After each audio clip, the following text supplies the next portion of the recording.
आज के इस किसान संगत में मंच पर उपस्थित भारतीय जनता पार्टी के बहुत ही जुझारू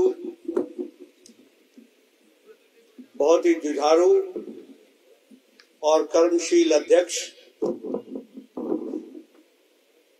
सम्माननीय डॉक्टर सतीश पुनिया जी, हमारे विधानसभा में प्रतिपक्ष के उपनेता और हमारे वरिष्ठ साथी श्री राजेंद्र जी राठौर जी, हमारी प्रभारी और लंबे समय से संगठन का काम कर रही ऐसी हमारी बहन श्रीमती विजय राहटकर जी, हमारे प्रदेश के उपाध्यक्ष सरदार अजय पाल सिंह जी, हमारे पूर्व मंत्री राजस्थान सरकार में सरदार सुरेंद्र पाल सिंह जी, हमारे बहुत ही वरिष्ठ नेता सरदार गुरजंट सिंह जी,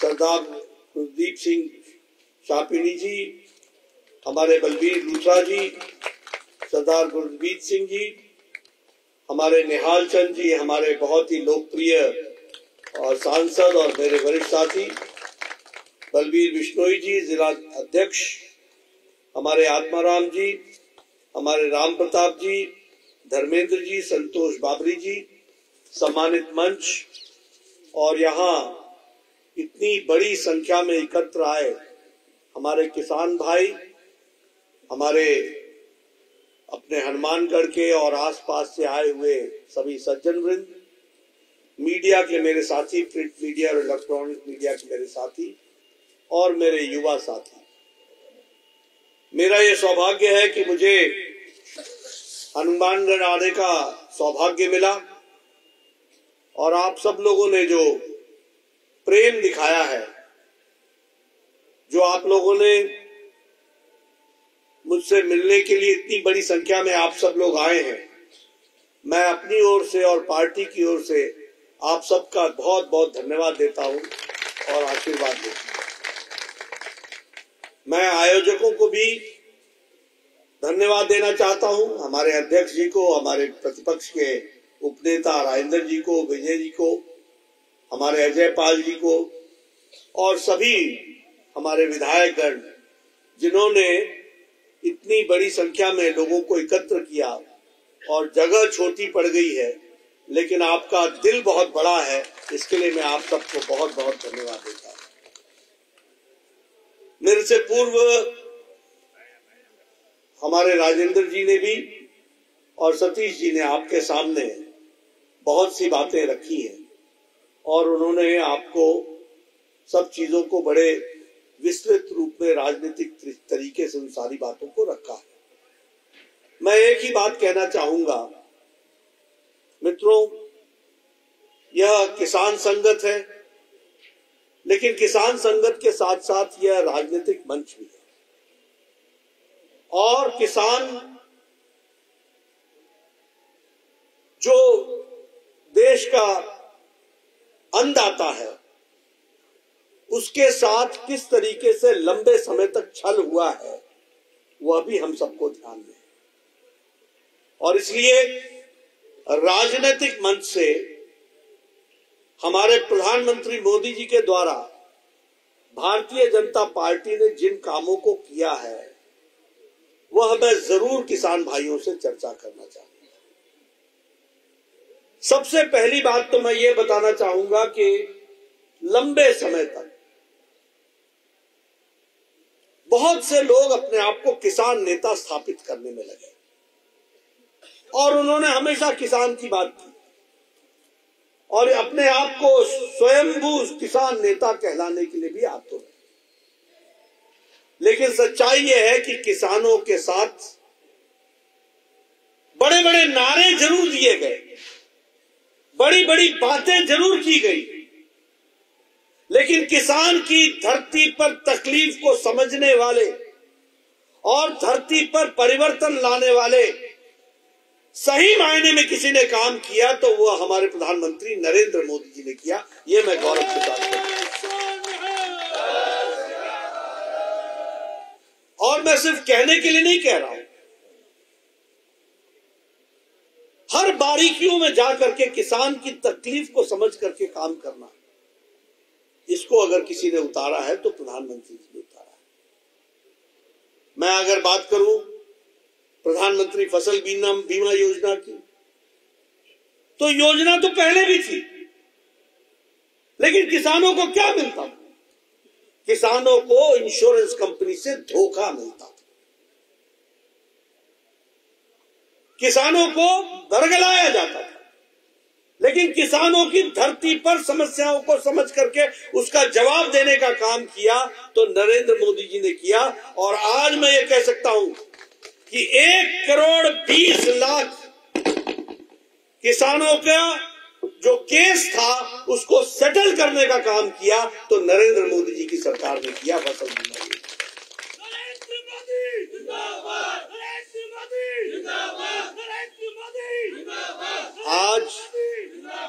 आज जिस किसान सम्मान निधि की हम बात कर रहे हैं, आपको मालूम है किसान सम्मान निधि की आंकड़े क्या है? किसान सम्मान निधि में 11,78,00,000 किसान जुड़े हैं, 11,78,00,000 किसान, और उसमें से 77 लाख किसान हमारे राजस्थान के हैं, गंगानगर के हैं, हमारे हनुमानगढ़ के। और परिवर्तन क्या होता है उसको भी समझिए। एक समय में एक प्रधानमंत्री कहते थे कि मैं 1 रुपया भेजता हूं तो 15 पैसे आप तक पहुंचते, और आज प्रधानमंत्री जी 11,78,00,000 किसानों को एक बटन दबाते हैं तो 25,000 करोड़ रुपए, 2,000 रुपए 11,78,00,000 किसान के खाते में 15 सेकंड के अंदर पहुंच जाता है, उसके खाते भर दिया जाता है। और अभी तक जो ये 12 किस्तें दी गई हैं और 12 किस्तों में 2,20,000 करोड़ रुपए किसान के खाते में पहुंचाया गया है। 2,20,000 करोड़ रुपए, यानी 2 लाख करोड़ रुपए और 20,000 करोड़, ये किसान के खाते में 12 इंस्टॉलमेंट में पहुंचाया गया। आप बताइए किस नेता ने इसका ऐसा काम किया है? कौन सा ऐसा नेता है जो अपने आप को किसान नेता कहलाते होंगे और उन्होंने, प्रधानमंत्री ने, किसी ने भी किसान के सम्मान की चिंता की? अगर मैं बात करूं हमारे प्रधानमंत्री किसान मानदेय योजना, कभी सोचा था कि किसान को पेंशन लगेगी? और मैं चाहूंगा कि हमारे हनुमानगढ़ के भी और गंगानगर के किसान ज्यादा से ज्यादा प्रधानमंत्री किसान मानधन योजना से अपने आप को जोड़ने का काम करें। और आपको जानकर के खुशी होगी 20 लाख किसान जुड़ चुके हैं, आपके राजस्थान से 38,000 किसान जुड़ चुके हैं। लेकिन ये संख्या कम है। मैं तो कहूंगा कि कम से कम 10 लाख 15 लाख किसानों को जुड़ना चाहिए, और उसके लिए योजना बनी है और आपको मानधन मिलेगा, आपको पेंशन मिलेगी। कभी सोचा नहीं था, इस स्कीम को भी जानने की हमको जरूरत होती है। कभी हमने सोचा था यहाँ आदमी के स्वास्थ्य की चिंता नहीं होती थी, मिट्टी के स्वास्थ्य की क्या चिंता हो? ये सॉइल हेल्थ कार्ड आपकी मिट्टी क्या उपज कर सकती है और क्या उपज करना चाहिए, ये सॉइल हेल्थ कार्ड देश में 93% मिट्टी की जांच की जा चुकी है, यह भी हमको ध्यान में रखना चाहिए। इसलिए अगर मैं बात करूं प्रधानमंत्री हमारे सॉइल हेल्थ कार्ड की, तो 93% लोगों को उनके जमीन का जो सॉइल का हेल्थ है उसका उनको पूरे की पूरी रिपोर्ट मिल चुकी है। क्या होता है जब अंधेरा छट जाता है और उजाला आ जाता है तो लोग अंधेरे को भूल जाते हैं, लेकिन मैं हमेशा याद करता हूं, उजाले का मजा लेना हो तो अंधेरे को हमेशा याद रखना। और मैं आपको बताना चाहता हूं, आप बताइए यूरिया के लिए और फर्टिलाइजर के लिए लाठीचार्ज होता था कि नहीं होता था? आप बताइए फर्टिलाइजर ब्लैक होता था कि नहीं होता था? और किसान परेशान होता था कि नहीं होता था? यूरिया आया, आता पीछे था, जाता पहले था, मार्केट में आता ही नहीं था, लाठीचार्ज होती थी, सरकार और बोलती थी 1 बोरी ले जाओ, 2 बोरी ले जाओ, 10 बोरी ले जाओ, जैसे एहसान कर रही हो। प्रधानमंत्री मोदी जी ने यूरिया के लिए कोई और जगह इस्तेमाल ना हो, ब्लैक ना हो, नीम कोटेड यूरिया कर दिया। अब कोई ब्लैक नहीं होता, किसान को यूरिया समय पर मिलता है। इस बात को भी हमको ध्यान रखना चाहिए। और इसी तरीके से मैं आप सबसे निवेदन करूंगा, और खास करके हनुमानगढ़ के किसानों को, 1 लाख करोड़ रुपए इंफ्रास्ट्रक्चर के लिए प्रधानमंत्री जी ने रखा है। हमारे फार्मर्स प्रोड्यूसर्स ऑर्गेनाइजेशन FPO, इसको बना करके आप अपने यहाँ कोल्ड स्टोरेज बनाइए, आप अपने यहाँ सब्जी मंडी की कोई व्यवस्था को अच्छा कीजिए, आप उसको नाम से जोड़िए, इलेक्ट्रॉनिक नेशनल एग्रीकल्चरल मार्केट से उसको जोड़िए, और उसके साथ साथ आप इंफ्रास्ट्रक्चर के लिए आप खर्च करने के लिए 1 लाख करोड़ रुपए प्रधानमंत्री जी ने कहा। और मैं चाहूंगा कि गंगानगर, हनुमानगढ़ में कोई भी FPO बिना किसी आर्थिक मदद के न रहे, इसके लिए आपको FPO की दृष्टि से अपने आप को जोड़ करके देखना चाहिए। मैं यहाँ ये भी बताना चाहूंगा, 2014 में एग्रीकल्चर का बजट 25,000 करोड़ था, 25,000 करोड़। आज एग्रीकल्चर का बजट मोदी जी के नेतृत्व में 1,25,000 करोड़ है। 4 गुना बढ़ा है, ये भी हमको 4 गुना बढ़ा है। और उसी तरीके से अगर हम कहें सिंचाई योजना में, आप सब लोग तो खैर यहाँ सिंचित भूमि है, लेकिन आपके बहुत से किसान भाई हैं जिनकी जमीन बंजर है, जिनको सिंचाई की व्यवस्था नहीं की है, और इसलिए प्रधानमंत्री जी ने 93,000 करोड़ रुपए से प्रधानमंत्री सिंचाई योजना के लिए रखा है। और उसके माध्यम से कोशिश चल रही है कि किस तरीके से हमारे किसानों की चिंता हो। हमारे मेगा पार्क 2014 में सिर्फ 2 मेगा पार्क हुआ करते थे, और उस मेगा पार्क के माध्यम से एग्रीकल्चर की दृष्टि से काम चलता था। आज 22 मेगा पार्क बन चुके हैं, और राजस्थान में भी रूपनगढ़ में मेगा पार्क, अजमेर में वो उद्घाटन हो गया है, और श्री राम फूड पार्क बीकानेर वह भी अंडर इम्प्लीमेंटेशन है, वह भी इम्प्लीमेंट हो जाएगा। 2 मेगा पार्क हमको राजस्थान को मिलेगा। मैं ये सारे आंकड़े आपके सामने इसलिए रख रहा हूं क्योंकि किसानों के लिए जो काम हुआ है वह भी हमको समझना चाहिए। 1,000 electronic agriculture national agricultural market के माध्यम से 1,000 ई मंडी बनाई गई है, और 1,60,00,000 किसान अपने आप को रजिस्टर कराया है, और 14 लाख किसान हमारे राजस्थान के हैं जिन्होंने अपने आप को ई मंडी के साथ जोड़ने का काम किया है। आज आपको अपना सामान अपने खेत से दुनिया के किसी भी जगह बेच सकते हैं इस ई नाम के रजिस्ट्रेशन के माध्यम से। आपको जो ही जहां भी अच्छा दाम मिलेगा वह दाम में आप अपने अनाज को बेच सकते हैं, यह व्यवस्था की गई है। मैं आप किसानों से निवेदन करूंगा, पुरानी व्यवस्थाओं में विश्वास मत करो, नई नई व्यवस्थाएं खड़ी हो रही हैं। आप कंप्यूटर का जमाना आ गया है, इलेक्ट्रॉनिक मंडी बन चुकी है। आपको आपके कंप्यूटर पे पता चल जाएगा कि आज चावल का दाम दुनिया में कहाँ क्या है, आज गेहूं का दाम क्या है, और जहां आपको अच्छा दाम मिले वहां आप अपने सामान को भेज सकोगे। यह व्यवस्था की जा रही है, इसको हमको समझना होगा।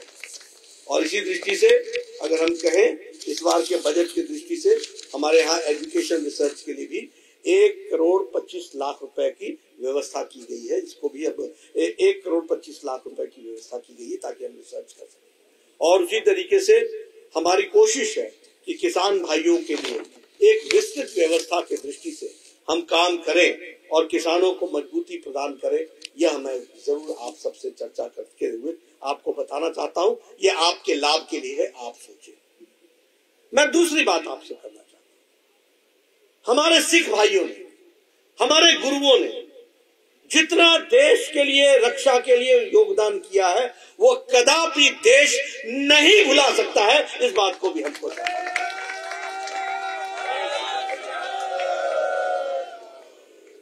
अगर हम देखें तो हमारे ध्यान में आता है कि किस तरीके से हमारे सिख गुरुओं ने हमको शिक्षा दी। हमारे ध्यान में आता है किस तरीके से गुरु गोविंद सिंह जी के साहबजादों ने शहादत दी, किस तरीके से हमारे अन्य गुरुओं ने शहादत दे करके इस देश को एक रखने का काम किया है, उसमें सिख भाइयों का बहुत बड़ा योगदान है। इसको हम कभी भुला नहीं सकते, हमेशा हमको याद रखना चाहिए। जो बोले सोनिया, जो बोले सोनिया। लेकिन यहां पर मैं ये भी बताना चाहता हूं कि सिख भाइयों के साथ सभी राजनीतिक दलों ने हमेशा राजनीति की, सिवाय भारतीय जनता पार्टी को छोड़, सिवाय नरेंद्र मोदी जी को छोड़। बातें अपने आप में देखने की है। अगर हम बात करें आपका विवाह कार्य की दृष्टि से, आपने कहा था कि आपके कानून में बदलाव आना चाहिए। बात छोटी थी, लेकिन किसी ने ध्यान नहीं दिया। लेकिन नरेंद्र मोदी जी ने ध्यान दे करके आपके विवाह कार्य के लिए उस दृष्टि से योजना बना करके उस काम को। अगर मैं बात करूं गुरु ग्रंथ साहब, हरमंदिर साहब पर लंगर पर टैक्स लगता था, लंगर के सामान पर टैक्स लगता था। प्रधानमंत्री जी ने लंगर के टैक्स को छूट देते हुए जीएसटी और आईजीएसटी दोनों से छूट दिला करके और सालाना 325 करोड़ रुपए हरमंदिर साहब के नाम पर खजाने में जमा करने का काम हमारी सरकार ने।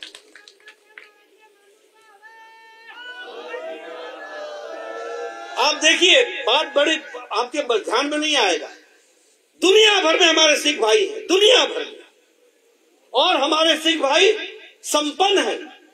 वो गुरु हरमंदिर साहब को चंदा देना चाहते हैं, वहां समर्थन करना चाहते हैं, वहां लंगर में अपना योगदान करना चाहते हैं, लेकिन फॉरेन कंट्रीब्यूशन रेगुलेशन एक्ट उन पर लागू होता था। इस कारण से उनको वो दिक्कत आई। लेकिन उनको रजिस्ट्रेशन एफसीआरए का दे करके हरमंदिर साहब को जो ग्लोबल संगत के दृष्टि से उनको आर्थिक रूप से जो भी मदद करना चाहे देने का काम किया, तो नरेंद्र मोदी जी ने नियमों में छूट करके इसका अभी हमारे भाई साहब चर्चा कर रहे थे, और वो चर्चा कर रहे थे कि हमारे करतारपुर साहिब कॉरिडोर बना। अब ये भी देखिए आप, सामने हमारा गुरुद्वारा, और हम दर्शन नहीं कर सकते, हम जा नहीं सकते। 4.1 किलोमीटर का कॉरिडोर बना करके प्रधानमंत्री जी ने और 500 करोड़ रुपए खर्च करके सुल्तानपुर हमारे जो अपने करतारपुर कॉरिडोर और वीजा फ्री ट्रैवल करने का, यानी कोई वीजा नहीं चाहिए, सीधे आप करतारपुर कॉरिडोर से जाकर के आप दर्शन कर सकते हो, गुरुद्वारे में दर्शन कर सकते हो। इसकी व्यवस्था की तो प्रधानमंत्री मोदी जी ने की, उसको भी हमको ध्यान रखना। और व्यवस्था ऐसी की है कि 5000 हमारे श्रद्धालु हर दिन जा सकते हैं। 5000 की जाने की व्यवस्था की, 5000 लोग उसमें हर दिन जा सकते हैं, इसकी व्यवस्था की गई।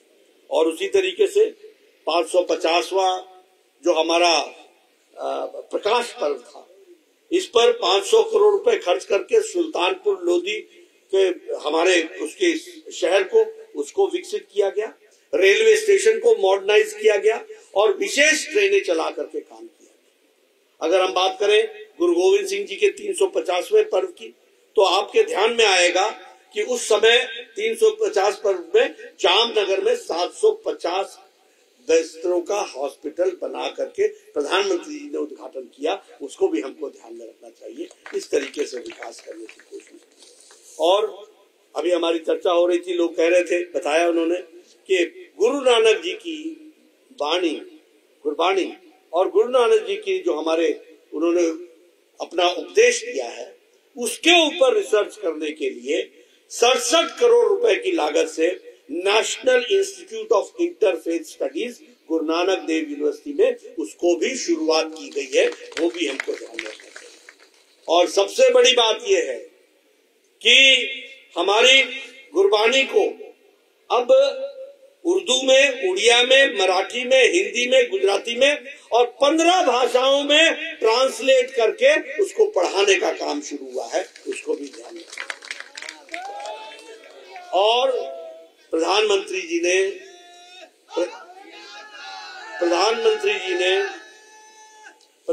जी ने यूनेस्को में इस बात का निवेदन किया है कि विदेशी भाषाओं में भी गुरबानी का ट्रांसलेशन होना चाहिए, और ताकि क्योंकि दुनिया भर में हमारे सिख भाई हैं, वो वहां की भाषा में भी, जर्मनी में, फ्रेंच में, बाकी सब में भी उसकी पढ़ाई हो, इसकी व्यवस्था की जा रही है। आप बताइए कौन ऐसा नेता है जिसने सिख भाइयों के लिए इतनी गहराई से चिंता की? मैं ये दावे से कह सकता हूं, ये काम किया है तो भारत के यशस्वी प्रधानमंत्री नरेंद्र मोदी जी ने किया है, ये मैं गौरव से कह सकता हूं, और दिल से किया है, कोई राजनीति नहीं की है। ये सिख भाइयों का विषय था जिसको पूरा करना था। आज ब्लैकलिस्ट में से 314 ब्लैकलिस्ट से हटा दिए गए, सिर्फ 2 रह गए। अगर मैं बात करूं, आप लोगों ने तो शायद नहीं देखा होगा, मेरे आंखों के सामने मैंने सन 84 का दंगा देखा है, मैंने देखा है अपनी आंखों से, मैंने देखी है वो सारी तस्वीरें। इतने साल गुजर गए और एक आदमी जेल नहीं गया था, एक आदमी जेल नहीं गया। प्रधानमंत्री जी ने एसआईटी बैठा करके, जो ताकतवर लोग थे आज वो जेल के पीछे हैं, ये काम किया है तो नरेंद्र मोदी। इसलिए मित्रों, अगर मैं बात करूं, ब्लैक लिस्ट से हटाने की बात हो, चाहे हमारे जो बड़ी बड़ी पर्सनैलिटी थे उनकी बात हो, और उन परिवारों को जो चाहे दंगा में पीड़ित हुए थे, उनको आर्थिक मदद देने का भी काम उसको भी किया है। और आपको जानकर के खुशी होगी कि वैसे तो सिख भाई, सिख कौम अपने आप में बहुत मजबूत है और अपने गुरुद्वारों की चिंता करने में वो सक्षम है, लेकिन फिर भी भारत सरकार ने तय किया है कि टूरिज्म की दृष्टि से हमारे गुरुद्वारों को और अच्छा बनाया जाएगा और उसको विकसित किया जाएगा, ताकि जो हमारे श्रद्धालु आते हैं उनको कोई तकलीफ ना हो, उसकी व्यवस्था की जाए। और इसके लिए आनंदपुर साहिब, फतेहगढ़ साहब, चमकौर साहब, फिरोजपुर अमृतसर साहब, हमारे खटकर कला कलनौर साहब, इन सभी जगहों को, और ये जो हमारा पटियाला हेरिटेज का जो सर्किट है, इसको स्वदेश दर्शन में डेवलप करने का काम मोदी जी की सरकार कर रही है। ये भी हमको हमारे जालियांवाला बाग का एक ट्रस्ट बनाया हुआ था, उसमें कौन कौन थे आपको मालूम है? कोई कुछ नहीं कर रहा था। आज आप जाकर के जालियांवाला बाग को देखिए, लाइट एंड साउंड का प्रोग्राम देखिए, आज आप देखिए उसकी क्या तस्वीर बदली गई है, क्या उसको अंतरराष्ट्रीय स्तर का एक मॉन्यूमेंट के रूप में, उसको मेमोरियल के रूप में डेवलप किया गया। क्यों नहीं कोई कर पाया? क्यों नहीं कोई सरकार कर पाई? क्यों मोदी जी का इंतजार करना पड़ा? इसलिए कि मोदी जी को सिख भाइयों के लिए दर्द है, दिल में प्यार है, और उन्होंने जो देश के लिए किया है उसको आगे रखने का काम प्रधानमंत्री मोदी जी कर रहे हैं। इस बात को भी हमको ध्यान रखना चाहिए। अब ये वीर बाल दिवस क्यों नहीं याद आया? क्यों गुरु गोविंद सिंह जी के शहजादों की शहादत याद नहीं आई? और आज वीर बाल दिवस के रूप में जब हम मनाते हैं तो दुनिया हमारे उन शहीदों को भी याद करती है, और जिन हमारे जो दोनों बच्चों ने शहादत दी थी उनको भी याद करती है, और उनके इतिहास को पता चलता है। इस बात को भी हमको ध्यान रखना चाहिए। इसलिए मित्रों, हर तरीके से कोशिश हुई है, और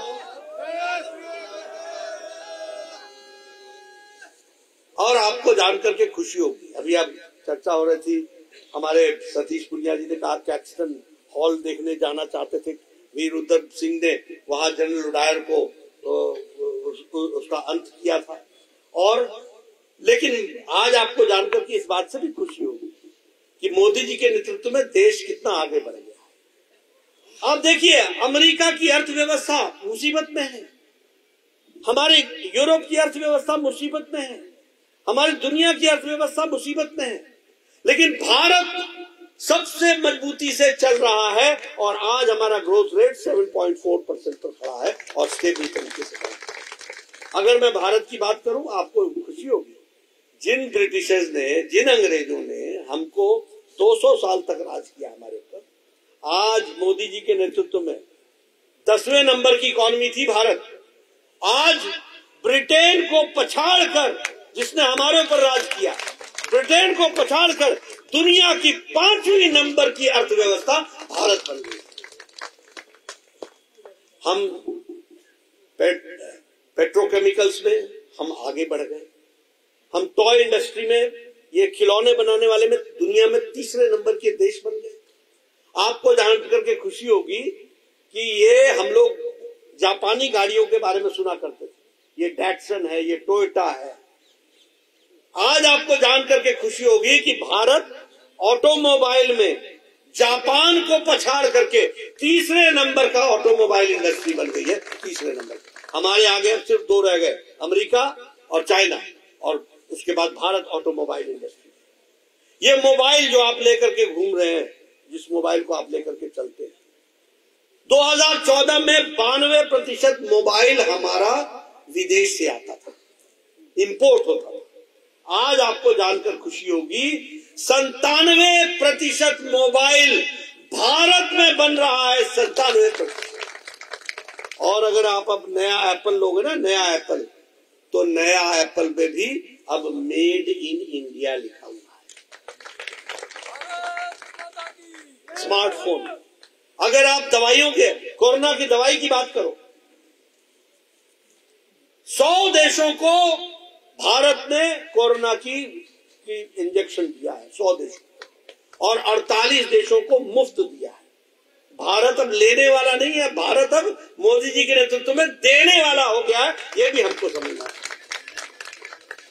इसलिए विकास के दृष्टि से अगर आप देखिएगा, हर दृष्टि से, इकोनॉमी की दृष्टि से देखिए, लेदर इंडस्ट्री में हमारी ग्रोथ 29% है।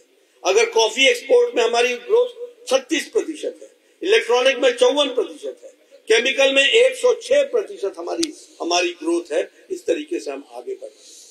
और उसी तरीके से मुझे खुशी है आपके साथ शेयर करते हुए कि राजस्थान में रेलवे बजट पूरे देश का 9 गुना बढ़ा है, और राजस्थान में भी एक समय में रेल का बजट 682 करोड़ था, और इस साल आपका रेल का बजट 9,532 करोड़।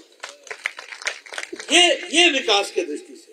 उसी तरीके से अब हम लोग बोलते हैं ब्रॉडबैंड, इंटरनेट, ऑप्टिकल फाइबर। आपको जानकर खुशी होगी कि भारत नेट में 1,72,000 गांवों को जोड़ दिया गया है, और राजस्थान के 8,770 गांवों को भी ऑप्टिकल फाइबर से जोड़ दिया है। इस तरीके का विकास का काम किया जा रहा है। मित्रों, मैं आपको इस कहानी को सुनाता चला जाऊं तो दोपहर बीत जाएगी, इसलिए मैं कोई बहुत लंबे आंकड़े नहीं रखना चाहता हूं, लेकिन एक बात बताना चाहता हूं कि आज भारत बदल गया है। आज देश आगे बढ़ रहा है, और राजस्थान को भी आगे बढ़ना है। मुझे दुख है जब मैं यहाँ किसान संगत में बात कर रहा हूं तो आपको छल के साथ आपको कहा गया कि, क्या कहा गया था कि 1 2 3 4 गिनूंगा और आपका कर्जा। अब कहाँ गया वो, क्या हुआ, कैसा हुआ? मित्रों, ये छल करने का काम। एक तरफ मोदी जी हैं जो 2,20,000 करोड़ रुपए किसान के खाते में पहुंचाया है, 11 करोड़ 78 लाख किसानों, और एक तरफ ये लोग हैं जो चुनाव आता नहीं है, ये करेंगे वो करेंगे वो करेंगे, जादूगिरी करते हैं। ऐसे लोगों को छुट्टी करनी है कि नहीं? ऐसे लोगों की छुट्टी करनी है कि नहीं करनी है? ऐसे लोगों की छुट्टी करनी है कि नहीं? इनको घर पे बैठाओ और इनको आराम दो और इनको काम दो। इस काम के लिए आप लग जाओ, इस बात को आप ध्यान रखें। इसलिए मित्रों, आपका ज्यादा समय नहीं लूंगा। राजस्थान से मेरा विशेष संबंध हुआ है, मैं आता ही रहूंगा और समय समय पर आप लोगों से मिलता रहूंगा। और हम राजस्थान की संस्कृति पर भी गौरव करते हैं, गर्व करते हैं। बहुत सच्चे पक्के लोग हैं, ईमानदारी से काम करते हैं, सादा जीवन व्यतीत करते हैं, और सादे जीवन के साथ साथ उच्च विचार रख करके आप चलते हैं। आप सबको मैं नमन करता हुआ अपनी बात को विराम देता हूं, और आप सब लोगों से फिर मिलने आऊंगा इन्हीं शब्दों के साथ। बहुत बहुत धन्यवाद।